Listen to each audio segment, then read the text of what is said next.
Hello, it's Tim with TAH-DAH Farm. Today we are working on the John Deere 6620. It's a 1985 model, and we're putting in the Elite Loup yield monitor.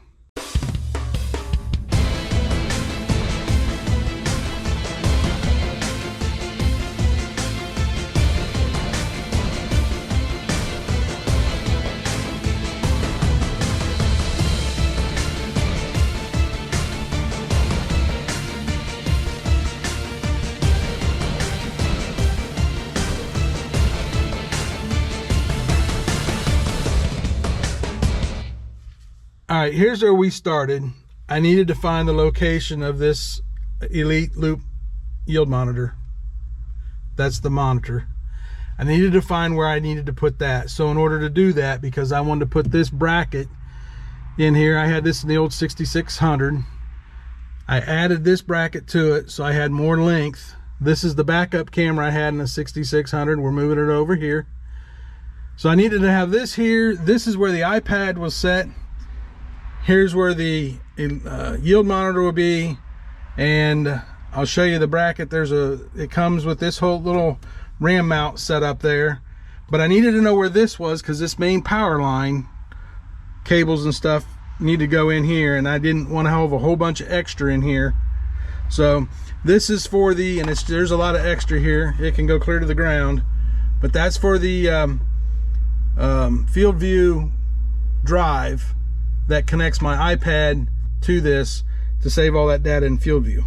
But coming off of here, you got a power cable, you got a communication cable, and you got a GPS cable. It comes off here. The GPS cable's connected right here, and I'm going through the floor, and I'll show you what that looks like. All right, in this combine, the condensate tube comes down through there, and then we replaced that while we were doing it. And it's already a hole there, and I just enlarged that hole, and I used, that's called gaffer's tape. It's different than duct tape. It's a heavier tape, more of a cloth. And that's how I sealed around that, and then put that around the edges of the hole so there's not sharp. And this gray tubing right here comes up through here, up around, tucked it in here. And that, in this 6620, here's my power location.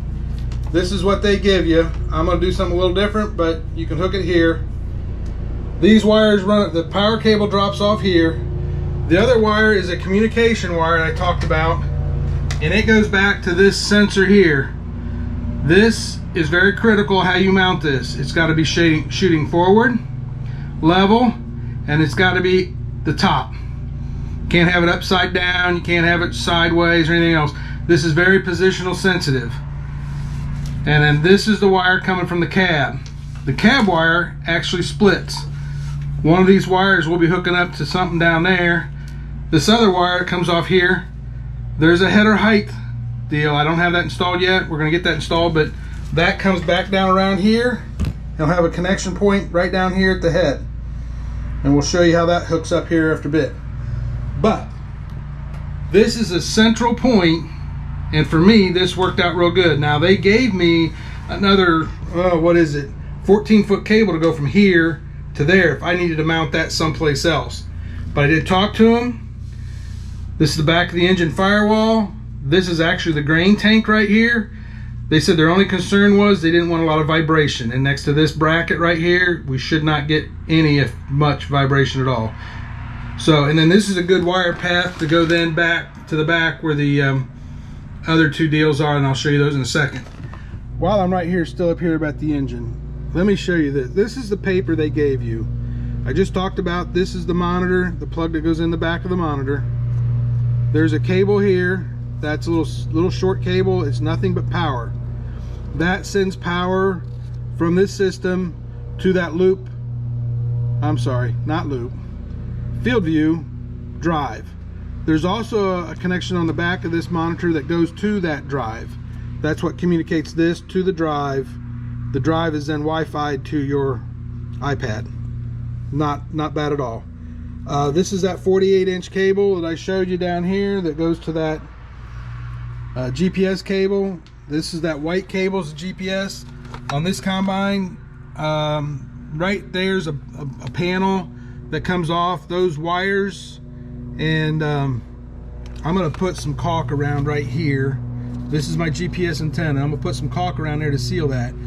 But these are all sealed. These are the hot water lines there, and these are the air conditioner.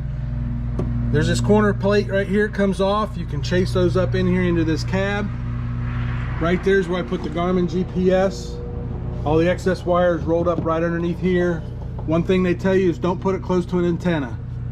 This is the radio antenna. It's doing nothing but receiving. I don't think I'm gonna have any issues there, hopefully. I believe they're more worried about CB antennas, because that transmitting, when it transmits, that's gonna screw that GPS up bad. That's a big antenna you wanna stay away from. This being just a receiver antenna, I don't think I'm gonna have that big of an issue. I don't use the radio anyway. If I have to, I can take it loose right here and just completely remove it. So we'll see how that does. I don't think that's gonna be a problem. We'll see. So that's the GPS cable. That other cable comes off, that's 13 feet from there, down around, up across. That's this cable I got right here. And that goes to this little Y. I did not use this 14-foot cable. They gave it to me, but I didn't need it here. That's a little 1-foot Y right there. The one piece goes to that yield I talked about. This moisture, that comes off here, goes down to this moisture sensor. They give me a 20-foot cable, or 22-foot cable. That's gonna go down through the path down there. And then the head proximity, that I got hooked up right here, coming off that. I'll show you that in a second, but it follows that same path down, and there's a connection right here. That would be that connection, and then there's a wire that goes to this head proximity. I'll show you that in a second. And then this other cable that comes off of this Y, that's this cable here. They gave me a 20-foot to go down. We're gonna take the same path. This yield and this moisture, they both go on the clean grain elevator. So we'll show you that here in a second. But let me show you this head proximity switch thing first. All right, we're down on the ground here, feeder house. That wire I talked about comes down right there. I'm just gonna wire tie right across. These are the gear shifting cables. I'm just gonna follow that across, wire tie the excess up over here. For this combine, what I'm gonna do, and this is where you're gonna have to figure this out, because they don't give you anything other than this right here. This is a head sensor. The only instructions I got on the limitations on this is that needs to be a 1/2 inch away from the metal. It wants to pick up that metal as that head goes up and down. Okay? 1/2 inch isn't much room. I got that right there, so but I got room to move it in and out. We're gonna put a piece of flat steel off of this right here. This here doesn't move. This moves up and down. Right now I got it up. It would normally be flat if I want to stand on there. So that's what you got right here. I'm going to use a flat piece of steel, come down, and when this head goes up and down, because it pivots right here, takes the head up and down, that'll be, I can put 2 different holes for 2 different heights for corn or beans. That's my plan. All right, we're here on the side of the combine. I got the door opened up here so we can get to all this. This is the clean grain elevator. These this is actually the yield sensors we're going to talk about right now. This is what that looks like. This comes rolled up separate like this in a bag. Got your little 3-pin weather pack connector on it. That's what they look like. This right here screws onto the end of it, and when you're done, that's what it looks like. Real simple to put together. All right. The other thing the instructions tell you is you want to be as high as possible. I looked at going up here, grain tank behind there. I didn't have enough room to fit this between the elevator and the grain tank. So we're down to here. I could have gone up higher. This belt ever breaks, this whole thing spins down. I wanted to be below that. That's why we're right here. Boom. Now that hole that I had right there, it's supposed to be, this hole's supposed to be 30 to 35 millimeters from the back. I'm guessing 1.25 inches. I don't know, you have to figure it out, but 30 to 35 millimeters. Here's how I did that, because it goes straight through both sides. I don't know if you can see the back side back there or not, but first thing I did, I took a 12-inch drill bit I have, 1/4 inch drilled in here, and then I kind of used this to make sure I was square and level going through that. You want to make sure you're straight across, okay? Then the instructions recommend that you use a step bit. It was the best thing to do. That is a 7/8 step bit, and I need a 7/8 hole. Boom, no problem. When it goes through, it's done. These they're only smooth on 3 sides, so I went to my grinder and smoothed the other 3 sides. It fits a 11/32 socket. 11/32 sockets that I know of only came in 1/4 inch, so I went from a 1/4 inch adapter to 3/8 because I didn't have a long enough 1/4 inch. Then I took one of my sears, because I can't stand sears. I cut this end off right here, flattened it on 3 sides where it would go in the chuck. So that's how I had long enough to go through. Now, after I did all that, I found out that that would fit from the back. So I didn't need to make all that, but there you go. Free advice. Worked perfect. Okay, so that's the yield monitor stuff. We're gonna get that all tucked in there, and then I'm gonna show you doing the moisture sensor. That goes right here. All right, we're down here at the bottom of the clean grain elevator. Right there sets the moisture sensor. It mounts on the side of this. We'll give you a picture of what it looks like when we're done. This little plate right here goes behind it because I got this little standoff here. On the back of it is this groove.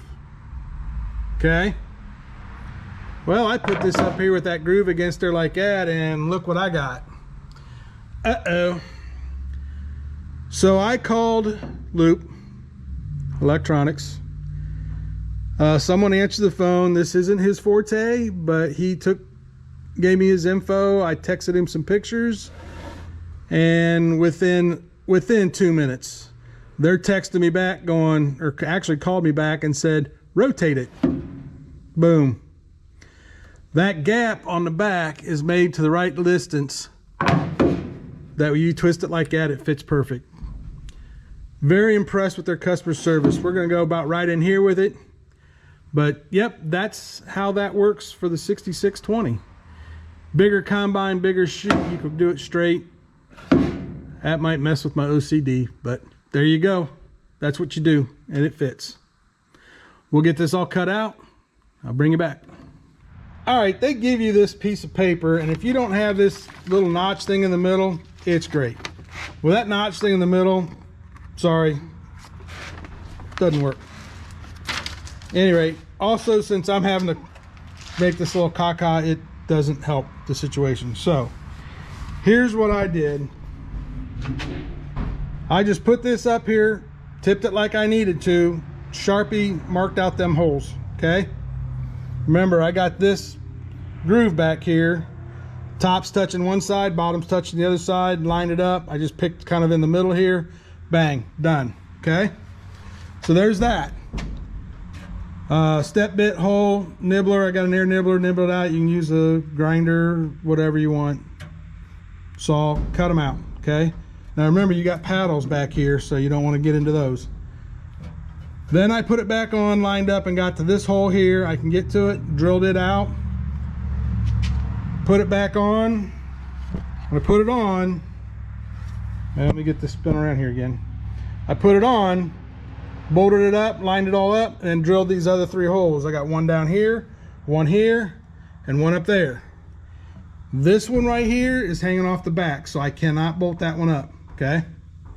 Now I possibly could put a little piece of angle here, bolt something up here, and then bolt it here. That's a possibility.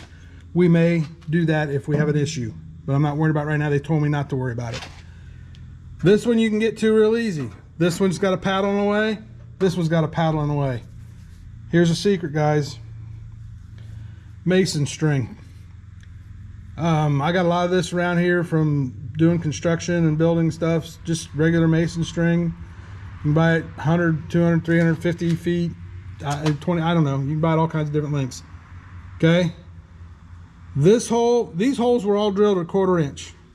This hole I used a step bit, went 1 notch higher. Same thing here, 1 notch higher. Took my string, dropped it down in there, worked it around the paddle, taped this onto that bolt, pulled it right back out. Okay, same thing with this one. I dropped it down. This one's got 2 paddles in the way. I laid it on a paddle, rolled it up till that paddle's about right here, pulled it right out. So that's the tricks that I use to get that on there. Hopefully that all makes sense. We're going to slide this all together and bolt that on. Well, I'm going to smooth these up a little more first. All right, guys, that's the moisture sensor. That's what they use right here.